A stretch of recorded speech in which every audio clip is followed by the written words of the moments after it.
DD किसान, बदलते भारत की शान।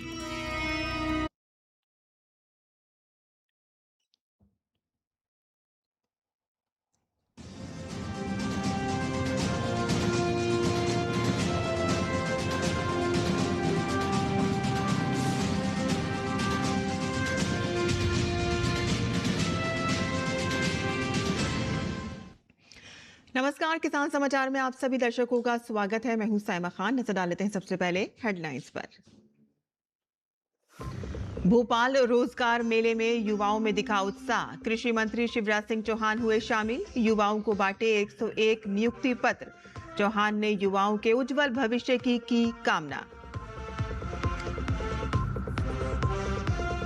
वैश्विक संकट के बीच भारत की अर्थव्यवस्था मजबूत। उर्वरक की कीमतों में बढ़ोतरी के बावजूद किसानों को राहत, पूरा अतिरिक्त खर्च केंद्र ने उठाया। केंद्रीय मंत्री पीयूष गोयल ने कहा कि मोदी सरकार में किसान हित सर्वोच्च प्राथमिकता। यूरिया डीएपी की कालाबाजारी रोकने और वितरण तंत्र को पारदर्शी बनाने के लिए राजस्थान सरकार का बड़ा एक्शन। निजी डीलरों पर सरकार की सख्ती और अब पैक्स के जरिए होगा खाद वितरण। किसानों को मिलेगा उचित दाम पर उर्वरक। खरीफ 2026 के लिए यूपी सरकार का बड़ा बीज वितरण अभियान। 1.99 लाख क्विंटल प्रमाणित बीज बांटेगी योगी सरकार। राज्य के मंत्री सूर्य प्रताप शाही ने किसानों को समय पर बीज उपलब्ध कराने के दिए निर्देश और कहा कि 31 मई तक सभी क्रय केंद्रों पर पहुंचेगा बीज। भारत में तेजी से बढ़ रहा है कोल्ड वाटर फिशरीज सेक्टर। वैज्ञानिक तकनीक से बदली कोल्ड वाटर फिशरीज की तस्वीर और पहाड़ी राज्यों में आधुनिक मछली पालन को मिल रहा है बढ़ावा।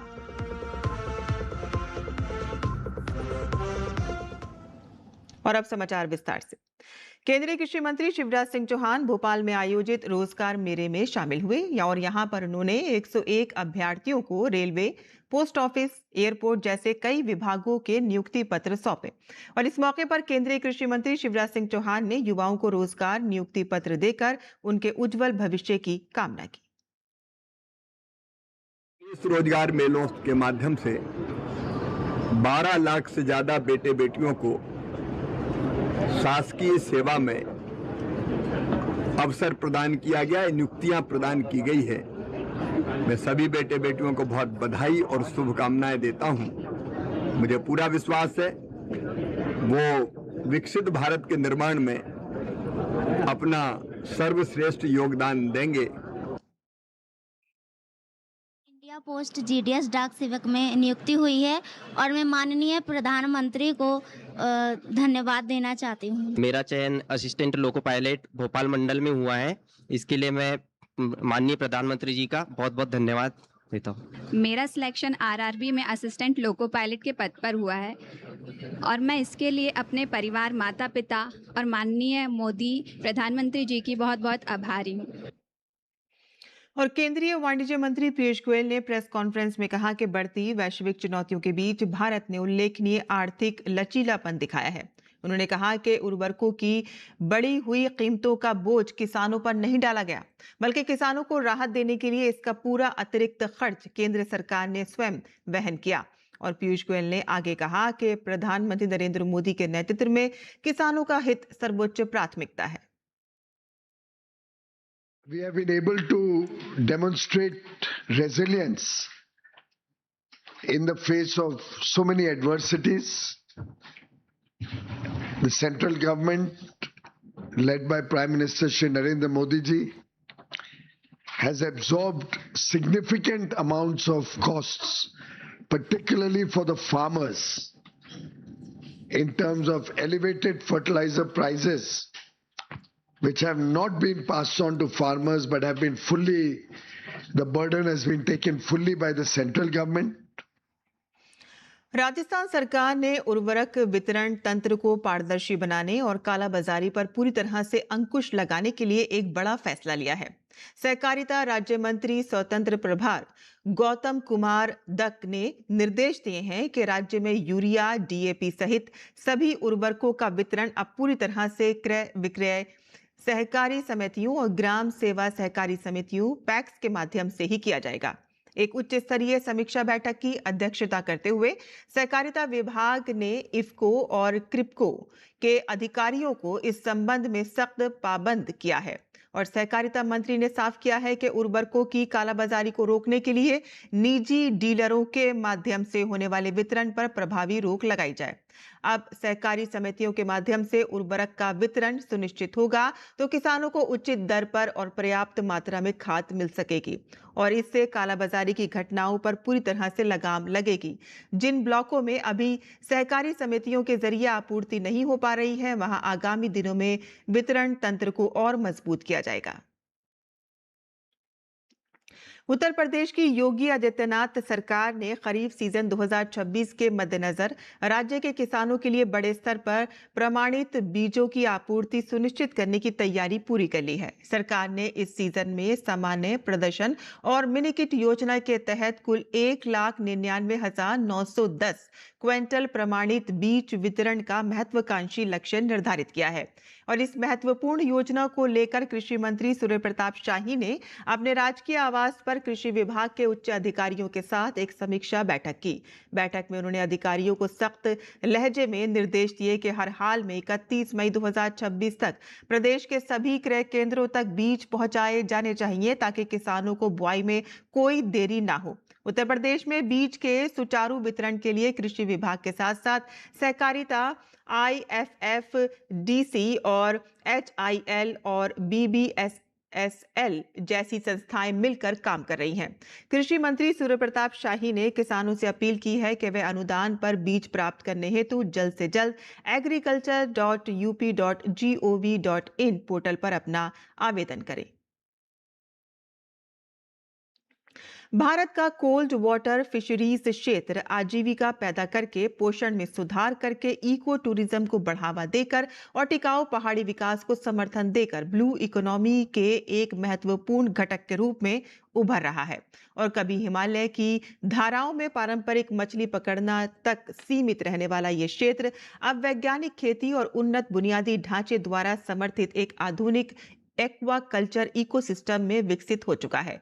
कोल्ड वाटर फिशरीज उच्च ऊंचाई वाले और बर्फ से पोषित नदियों, धाराओं, झीलों और जलाशयों में किया जाता है, जहां तापमान 5 से 25 डिग्री सेल्सियस के बीच और धुलित ऑक्सीजन 6 मिलीग्राम लीटर से अधिक और पीएच स्तर यहां पे 6.5 से लेकर 8 के बीच होता है और रेनबो ट्राउट, गोल्ड महासीर और स्नो ट्राउट जैसी प्रजातियों का पालन हैचरी, रेसवे और RAS बायोफ्लॉक सिस्टम और कोल्ड चैन सुविधाओं सहित विशेष बुनियादी ढांचे का उपयोग करके किया जाता है।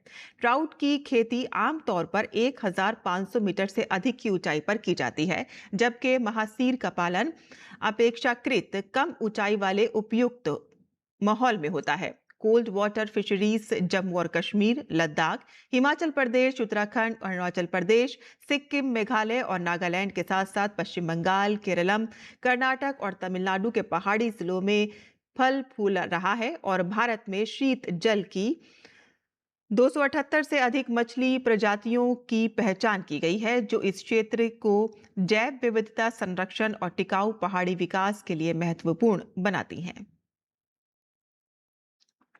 केंद्र सरकार ने ग्रामीण रोजगार गारंटी के लिए विकसित भारत रोजगार और आजीविका मिशन ग्रामीण अधिनियम 2025 के मसौदा नियम जारी किए हैं।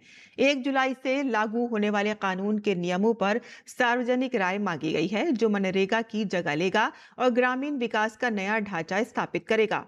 प्रस्तावित नियमों में संक्रमणकालीन प्रावधान, राष्ट्रीय स्तर के संचालन समिति और केंद्रीय ग्रामीण रोजगार गारंटी परिषद शामिल है। इसके अतिरिक्त प्रशासनिक खर्चे, शिकायतों के निवारण और मजदूरी के भुगतान से संबंधित प्रावधान भी इसमें शामिल किए गए हैं। बेरोजगारी भत्ता और सामान्य आवंटन से अधिक खर्च का विवरण भी नियमों में है।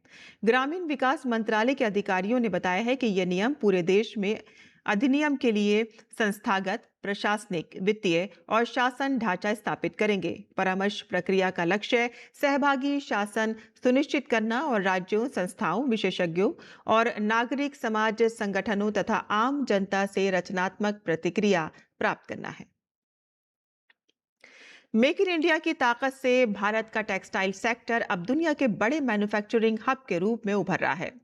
$34 बिलियन से ज्यादा का निर्यात, करोड़ों लोगों का रोजगार और 2030 तक $350 बिलियन की अर्थव्यवस्था बनने का लक्ष्य। कपास से लेकर फैशन तक, गांव से लेकर ग्लोबल मार्केट तक भारत का वस्त्र उद्योग नई उड़ान भर रहा है। और कैसे टेक्सटाइल सेक्टर बन रहा है भारत की विकास गाथा का मजबूत धागा, देखिए हमारी ये खास रिपोर्ट। भारत का टेक्सटाइल और अपैरल सेक्टर आज देश की अर्थव्यवस्था की सबसे बड़ी ताकतों में शामिल हो चुका है। मेक इन इंडिया अभियान के बाद इस उद्योग को नई रफ्तार मिली है और भारत अब दुनिया के बड़े टेक्सटाइल मैन्युफैक्चरिंग हब के रूप में उभर रहा है। देश का वस्त्र उद्योग सिर्फ कपड़े बनाने तक सीमित नहीं है, बल्कि ये करोड़ों लोगों की रोजी रोटी, निर्यात और औद्योगिक विकास का मजबूत आधार बन चुका है। वर्तमान में ये सेक्टर भारत की जीडीपी में 2.3% योगदान देता है, जबकि औद्योगिक उत्पादन में इसकी हिस्सेदारी 13% और कुल निर्यात में लगभग 12% है। 2023-24 में भारत ने $34.4 बिलियन के टेक्सटाइल उत्पादों का निर्यात किया। इसके बाद 2024-25 में ये आंकड़ा बढ़कर $36.61 बिलियन तक पहुंच गया। अनुमान है कि 2025-26 में भारत का टेक्सटाइल निर्यात 37 से 38 बिलियन तक जा सकता है। भारत का टेक्सटाइल बाजार फिलहाल दुनिया में 5वें स्थान पर है। सरकार अगले 5 वर्षों में इस उद्योग की वृद्धि दर को 15 से 20% तक ले जाने की दिशा में काम कर रही है। वर्तमान में करीब $174 बिलियन का ये बाजार 2030 तक बढ़कर $350 बिलियन तक पहुंचने का अनुमान है। इस निर्यात में सबसे बड़ा योगदान अपैरल यानी तैयार कपड़ों का रहा है। 2023-24 में कुल निर्यात में अपैरल की हिस्सेदारी 42% थी, जो 2024-25 में बढ़कर 43.4% हो गई। वैश्विक बाजार में मांग में नरमी और अमेरिकी टैरिफ दबाव के बावजूद भारतीय अपैरल सेक्टर अपेक्षाकृत मजबूत बना हुआ है। रोजगार के लिहाज से भी यह उद्योग बेहद महत्वपूर्ण है। कृषि के बाद टेक्सटाइल सेक्टर देश का दूसरा सबसे बड़ा रोजगार देने वाला क्षेत्र है। 2023-24 में इस उद्योग ने सीधे तौर पर करीब 4.5 करोड़ लोगों को रोजगार दिया। 2025-26 तक ये संख्या बढ़कर 4.6 करोड़ तक पहुंचने का अनुमान है। इसमें बड़ी संख्या महिलाओं और ग्रामीण युवाओं की है, जिससे ये सेक्टर सामाजिक और आर्थिक सशक्तिकरण का भी बड़ा माध्यम बन रहा है। इस उद्योग की सबसे बड़ी ताकत इसकी MSME आधारित संरचना है। देश में लगभग 80% टेक्सटाइल क्षमता माइक्रो, स्मॉल और मीडियम एंटरप्राइजेज यानी MSME क्लस्टर्स में फैली हुई है। यही कारण है कि यह क्षेत्र ग्रामीण अर्थव्यवस्था को भी मजबूती देता है। सरकार की योजनाओं ने इस सेक्टर को नई ऊर्जा दी है। PM मित्र योजना के तहत देश में बड़े इंटीग्रेटेड टेक्सटाइल पार्क विकसित किए जा रहे हैं, ताकि उत्पादन से लेकर निर्यात तक की पूरी प्रक्रिया एक ही स्थान पर हो सके। इसके अलावा PLI यानी प्रोडक्शन लिंक्ड इंसेंटिव योजना निवेश और बड़े पैमाने पर उत्पादन को बढ़ावा दे रही है। वहीं टेक्नोलॉजी अपग्रेडेशन फंड स्कीम यानी TUFS आधुनिक मशीनरी और तकनीक अपनाने में उद्योग की मदद कर रही है। साफ है कि भारत का टेक्सटाइल और अपैरल उद्योग अब केवल पारंपरिक उद्योग नहीं रहा, बल्कि ये देश की आर्थिक प्रगति, निर्यात वृद्धि और रोजगार सृजन का बड़ा इंजन बन चुका है। आने वाले वर्षों में मेड इन इंडिया टेक्सटाइल उत्पाद वैश्विक बाजार में भारत की नई पहचान बना सकते हैं। अजय मिश्रा की रिपोर्ट, DT न्यूज। और पश्चिम बंगाल में राशन व्यवस्था में कथित भ्रष्टाचार को लेकर सरकार ने बड़ा एक्शन शुरू किया है। मुख्यमंत्री शुभेंदु अधिकारी ने खाद्य मंत्री अशोक कीर्तनिया को सख्त कार्रवाई और निगरानी बढ़ाने के निर्देश दिए हैं। सरकार का आरोप है कि पूर्व में गरीबों के लिए केंद्र से भेजे गए चावल और गेहूं में भी भ्रष्टाचार हुआ। 23 जिलों के खाद्य अधिकारियों के साथ हुई समीक्षा बैठक में PDS व्यवस्था में पारदर्शिता और गुणवत्ता सुनिश्चित करने पर जोर दिया गया। राशन की दुकानों, राइस मिल, फ्लोर मिल और गोदामों में नियमित और अचानक निरीक्षण बढ़ाने के आदेश जारी हुए हैं। फर्जी राशन कार्ड धारकों की पहचान कर नाम हटाने और जरूरतमंद गरीब परिवारों को शामिल करने की प्रक्रिया तेज की जाएगी। सरकार ने साफ कर दिया है कि खाद्य सुरक्षा योजना का लाभ केवल वास्तविक जरूरतमंदों तक पहुंचाना ही लक्ष्य है। हरियाणा के मुख्यमंत्री नायब सिंह सैनी ने किसानों के लिए सामूहिक टैंक बनाकर माइक्रो इरिगेशन लागू करने के निर्देश दिए हैं। उन्होंने कहा है कि सरकार हर खेत तक पर्याप्त सिंचाई पानी पहुंचाने के लिए प्रतिबद्ध है। मुख्यमंत्री ने सिंचाई एवं जल संसाधन विभाग की समीक्षा बैठक में कहा कि 10 एकड़ या उससे अधिक भूमि वाले किसानों को समूह बनाकर सामूहिक टैंक बनाए जाएं, जिन पर सरकार 85% सब्सिडी देगी और इन टैंकों को नहरों से जोड़ा जाएगा और खेतों में टपका व फव्वारा सिंचाई प्रणाली लागू की जाएगी। मुख्यमंत्री ने शुरुआत में भिवानी, चरखी, दादरी, गुरुग्राम, महेंद्रगढ़, नूंह, रेवाड़ी, हिसार, झज्जर और सिरसा जिलों में योजना लागू करने के निर्देश दिए हैं। मुख्यमंत्री ने पर ड्रॉप मोर क्रॉप के तहत आधुनिक तकनीक अपनाने और इजराइल जैसे देशों की सिंचाई प्रणाली का अध्ययन करने पर भी जोर दिया। और खरपतवार माने जाने वाले आज के पौधे अब किसानों के सशक्तिकरण के माध्यम बनेंगे। वस्त्र मंत्रालय, भारत सरकार के उत्तर भारत वस्त्र मंत्रालय अनुसंधान संघ और रूमा देवी फाउंडेशन के सहयोग से आक के रेशों से बैग, जैकेट, मफलर, स्वेटर और शॉल और अन्य गर्म कपड़े तैयार किए जाएंगे। तो वहीं ये उत्पाद बर्फीले क्षेत्रों में तैनात हमारे जवानों को सर्दी से बचाव करने में कारगर साबित होंगे।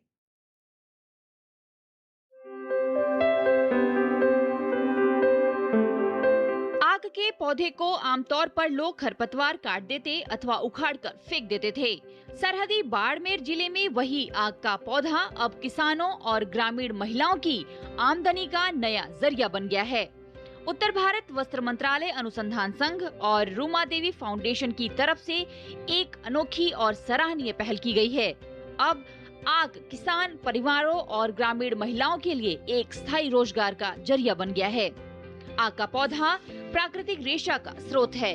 इस रेशे से ठंड से बचने के लिए खास कपड़े तैयार किए जा रहे हैं। ये कपड़े -50 की डिग्री के कड़ाके की ठंड में भी शरीर को गर्म रखेगी।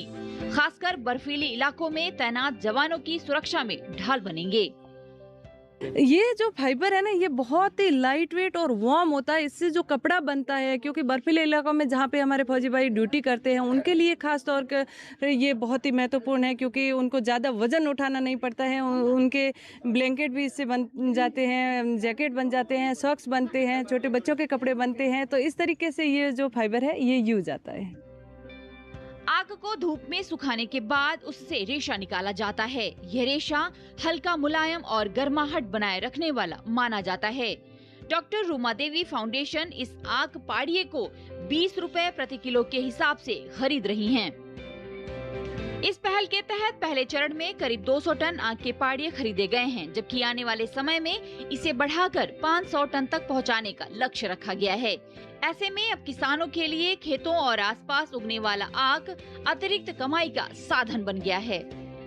किसानों के लिए बहुत बढ़िया आमदनी का जरिया बन रहा है और ये हमारी ग्रामीण अर्थव्यवस्था में एक बड़ा रोल अदा करेगा। ये लक्ष्य अभी तो शुरू हुआ है। अभी शुरुआत में हमने 200 टन रखा है और फिर 500 टन जैसे जैसे आगे बढ़ेंगे उसको बढ़ाएंगे। पहनने के गर्म कपड़े बनेंगे, रजाइयाँ बनेंगी, बहुत सारे बनेंगे जहाँ पे, और क्योंकि बहुत गर्म है और लाइट वेट है तो इसकी बहुत डिमांड है।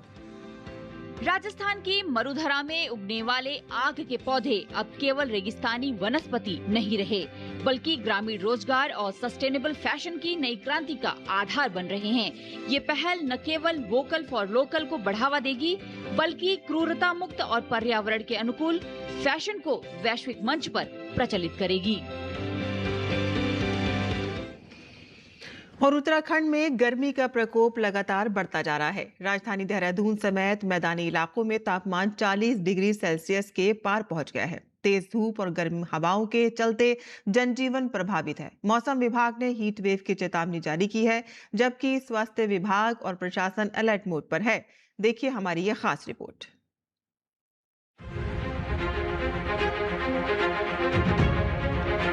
देहरादून की सड़कों पर भीषण गर्मी का असर साफ देखा जा सकता है। तेज धूप और गर्म हवाओं से बचने के लिए लोग चेहरे ढककर और छाती का सहारा लेकर घरों से निकल रहे हैं। दोपहर के समय सड़कों पर आवाजाही कम हो गई है। तापमान 40 डिग्री सेल्सियस के पार पहुंच चुका है, जबकि मौसम विभाग ने अगले 24 घंटों के लिए हीट वेव की चेतावनी जारी की है। हालांकि 23 मई को कुछ जिलों में बारिश होने की संभावना जताई गई है, जिससे तापमान में कमी आ सकती है। अभी जैसे बारिश की संभावना बन रही है, खासतौर से ऊपर के जो हमारे पहाड़ी जनपद है वहाँ पे अगले 24 घंटे के लिए भी हमने बारिश कहीं के एक्सपेक्ट कर रहे हैं और 22-23 तारीख में थोड़ा सा ज़्यादा हो सकता है। गर्मी से राहत पाने के लिए लोग ठंडे पेय पदार्थों का सहारा ले रहे हैं। शहर में गन्ने के जूस और नींबू पानी की दुकानों पर भीड़ बढ़ गई है। गर्मी दूर करने के लिए हम नींबू का शरबत और ये इसका सहारा ले रहे हैं और बच्चों को भी इसको पिला रहे हैं ताकि उनके भी सेहत को इस गर्मी का दुष्प्रभाव ना पड़े। गर्मी के कारण बाजारों में भीड़ कम होने से व्यापारियों को नुकसान का सामना करना पड़ रहा है। हमारी भी सेल इतनी नहीं है गर्मी के कारण। गर्मी धूप बहुत तेज है, पब्लिक घर नहीं निकल रही। जिनको काम है वही अपना घर से निकलता है, वरना तो कौन दिखाई दे रहा। सड़कों पे भी देखिए आप, सन्नाटा है। संभावित हीट वेव को देखते हुए स्वास्थ्य विभाग ने तैयारियां तेज कर दी हैं। अस्पतालों में हीट स्ट्रोक कक्ष बनाए जा रहे हैं, जहां कूलिंग सिस्टम, आइस पैक और जरूरी दवाओं की व्यवस्था की जा रही है। बच्चों, बुजुर्गों, गर्भवती महिलाओं और मजदूरों को सबसे अधिक संवेदनशील माना गया है। जिला प्रशासन ने आपदा परिचालन केंद्र को 24 घंटे सक्रिय रहने के निर्देश दिए हैं। अस्पतालों में ORS और आवश्यक दवाओं की उपलब्धता सुनिश्चित की जा रही है। डॉक्टरों ने लोगों को दोपहर में धूप से बचने, पर्याप्त पानी पीने और खुद को हाइड्रेट रखने की सलाह दी है। आने वाले दिनों में गर्मी और बढ़ने की संभावना जताई है।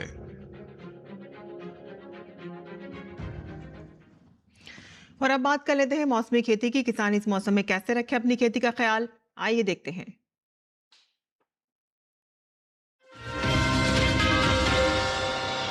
नमस्कार, आप देख रहे हैं डीडी किसान। मैं हूं AI कृष और आज हम भारत के विभिन्न राज्यों में होने वाली खेती किसानी से संबंधित सलाहों के बारे में पूरी जानकारी देंगे। पंजाब के पश्चिमी इलाके में भिंडी, लौकी, खीरा, करेला, तोरई, टिंडा, स्क्वैश, मिर्च, खरबूजा और तरबूज की तुड़ाई लगातार जारी रखें। यहीं कपास की बुआई करें और अधिक तापमान से बीज को नुकसान से बचाने के लिए बुआई से पहले सिंचाई जरूर करें।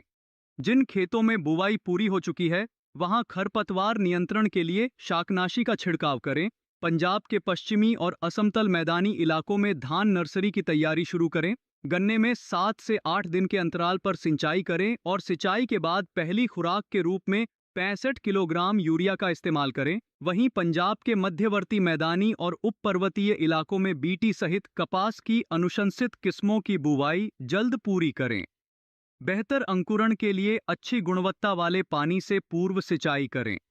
साथ ही 25 मई तक लंबे समय वाली धान किस्मों की नर्सरी बुवाई पूरी कर लें। उधर हरियाणा के पश्चिमी इलाके में बीज उपचार के बाद अमेरिकी और बीटी कपास की बुवाई करें। धान नर्सरी के लिए खेत तैयार करें। यहीं सब्जियों और फलदार पौधों में जरूरत के अनुसार हल्की सिंचाई करें। वहीं पत्तेदार सब्जियां, भिंडी, लौकी, खीरा, तोरई और ग्रीष्मकालीन मूली की बुवाई पूरी करें। दिल्ली में बढ़ते तापमान को देखते हुए सब्जी की नर्सरी, चारा फसलों और बागों में बार बार सिंचाई करें। गर्म हवाओं से बचाव के लिए नर्सरी और बागों के आसपास अवरोध लगाएं। इस सप्ताह ग्वार, मक्का और बाजरा जैसी चारा फसलों की बुवाई करें और अच्छे अंकुरण के लिए खेत में पर्याप्त नमी बनाए रखें। वहीं अरहर और कपास की बुवाई के लिए खेत तैयार करें। तो ये थी इस हफ्ते के लिए पंजाब, हरियाणा और दिल्ली के किसानों के लिए महत्वपूर्ण कृषि सलाह। इसी तरह कृषि और किसानों से जुड़ी हर महत्वपूर्ण जानकारी के लिए हमारे साथ जुड़े रहिए और देखते रहिए डीडी किसान। धन्यवाद।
और खेती किसानी के साथ साथ आइए नजर डाल लेते हैं कुछ और महत्वपूर्ण खबरों पर। खास खबर में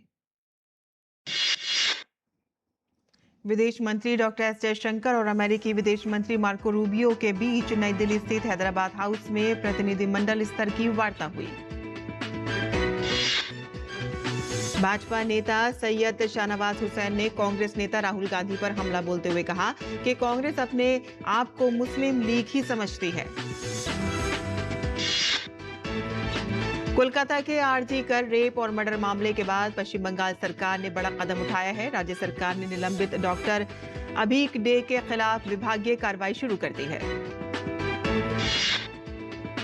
केंद्र सरकार ने इबोला प्रभावित देशों में बदलती स्थिति को देखते हुए और विश्व स्वास्थ्य संगठन की सिफारिशों के अनुरूप सभी भारतीय नागरिकों को अगली सूचना तक कांगो, युगांडा और दक्षिण सूडान की गैर जरूरी यात्रा से बचने की सलाह दी है। मध्य प्रदेश के ट्विशा शर्मा मौत मामले में सर्वोच्च अदालत ने स्वतः संज्ञान लिया है और 25 मई को चीफ जस्टिस की बेंच मामले की सुनवाई करेगी। उत्तर प्रदेश के मुख्यमंत्री योगी आदित्यनाथ ने अधिकारियों को राज्य में मौसम की चेतावनी प्रणाली को अधिक सटीक, तेज और जन केंद्रित बनाने के निर्देश दिए हैं। जम्मू कश्मीर में डल झील पर पर्यटक सुहावने मौसम में शिकारा का लुत्फ उठा रहे हैं। पश्चिम बंगाल के सीएम शुभेंदु ने पिछली ममता सरकार के बकरीद पर छुट्टी वाले फैसले को भी बदल दिया है। दरअसल पिछली सरकार में बकरीद पर 2 दिन की छुट्टी मिलती थी और अब इस साल यानी कि 28 मई को मनाए जाने वाले बकरीद के त्यौहार पर सिर्फ 28 मई को ही यानी कि 1 दिन का अवकाश होगा। और किसान समाचार में आज के लिए बस इतना ही। अनुमति दें, नमस्कार।